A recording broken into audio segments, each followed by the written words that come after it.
Un avion cu 239 de oameni a dispărut în aer și nici astăzi nu știm cum. Pe 8 martie 2014, zborul Malaysia Airlines MH370 decola din Kuala Lumpur spre Beijing. Nimic neobișnuit. După 38 de minute însă, semnalul transponderului dispare brusc. Avionul iese din radarul civil și revine doar pentru militari, dar pe o rută imposibil de explicat.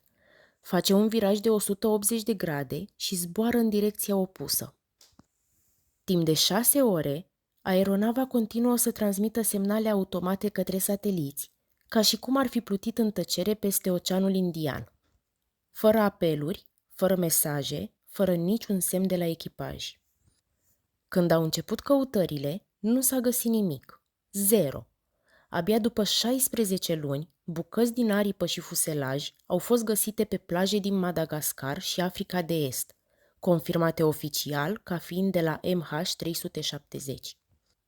Traseul avionului pare să fi fost controlat manual, ca și cum cineva ar fi schimbat intenționat ruta. Totuși, nu există dovezi clare, nici semnale de ajutor, nici explicație. De 10 ani rămâne cel mai mare mister al aviației moderne. Un avion uriaș, 239 de vieți și o întrebare fără răspuns. Cum poate dispărea ceva atât de mare în era sateliților?